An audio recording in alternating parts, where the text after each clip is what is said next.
without belaying anything else, let's bring on Gerardo. Gerardo, welcome to the show. I'll be seeing you tonight.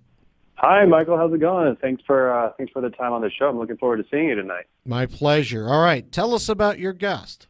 Absolutely. So, as you know, the Network Bar is a new members-only concept here in Dallas. And the goal is to make sure that all of our members have a space where they can network efficiently, but also continue to grow their skill sets. And the way we're going to do that is through our speaker series programming. And tomorrow night, James Parkinson, he's the author of Soldier Slaves, Abandoned by the White House, Courts, and Congress. He's going to come in to talk to our members about very, very interesting stories around these topics. So we're very excited to have him as part of our programming, and we're sure it's going to be a great success. So we're very excited. Me too. Where is that going to take place, though? Is it going to be at the Network Bar or another location? That is a good question. So this speaker event is probably one of the big ones that we've had this year. So we're actually going to have it at St. Rocco's, so the Network Bar is in Trinity Groves, as you know, and we have a bunch of different concepts and cool things happening there. So James will actually be in St. Rocco's, which is a Italian restaurant in Trinity Groves. It's going to be on the second floor, which is the event space of St. Rocco's. So he's going to be right there, very close to the Network Bar. After the presentation, we're all going to walk to the Network Bar to continue, mingling with Mr. Parkinson. Great. All right, James, welcome to the show. Well, it's my pleasure to be on. Thank you for having me. Your pleasure's all mine. Tell us about your background, and then let's get into the Soldier Slaves Abandoned by the White House, Courts, and Congress.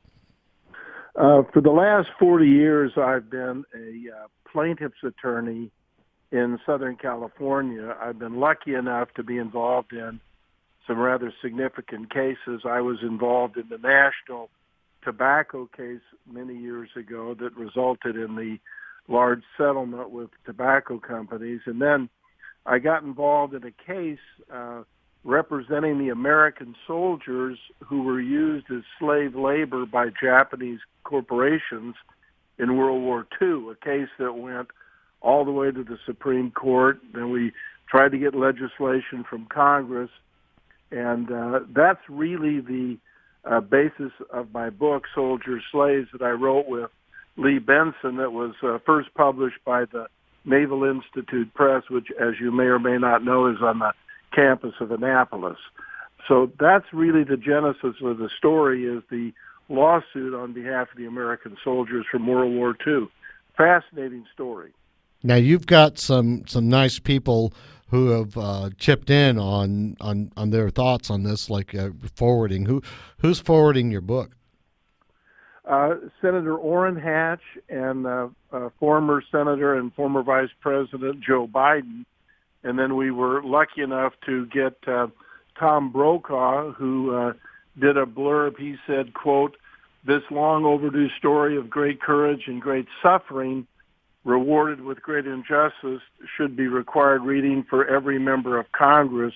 It's a tale to make you at once proud and angry." That was Tom Brokaw. We were very honored to get that blurb. And, of course, getting Senators Orrin Hatch and Joe Biden to do the forward, another wonderful thing that we had happen because of the book. James, if I can get in there with you, I wanted to find out if you would bring out some of the highlights, some of the interesting twists that you put in the book that would let the audience know that this is definitely something they need to go get because it piques their interest. Well, first of all, it's not really reparations from World War II. What happened was the Imperial Army in Japan started losing a lot of men, and they didn't have men to run the industry. So they took these prisoners of war, from the Bataan Death March and other, victories that they had, and turned them over to private companies, the Zaibatsus of Japan. And then they used them for slave labor, made a profit. And so in 1999, a law passed in California that said, if you use slave labor in World War II and you're a private company and you're doing business in California, then these soldiers and these slaves can bring a lawsuit against you for, the money you should have paid them. And Germany, of course, settled their cases, their companies, for $8 billion. And so we took on the Japanese corporations, and unfortunately, it didn't have the same result. The United States government got involved. The Department of Justice fought us all the way. We lost, and the Supreme Court upheld the decision based on the Peace Treaty of 1951. At least that's their interpretation of it. And then when we went to Congress to get the money for the men because they took away their rights in the peace treaty, Congress said no. And we're the only country in World War II on the Allied side that had our prisoners of war did not receive anything for their slave labor. Every other country took care of their men but the United States. It's something that's kind of shocking that people don't really know that it happened. How many people were involved in this slave labor process? Thousands.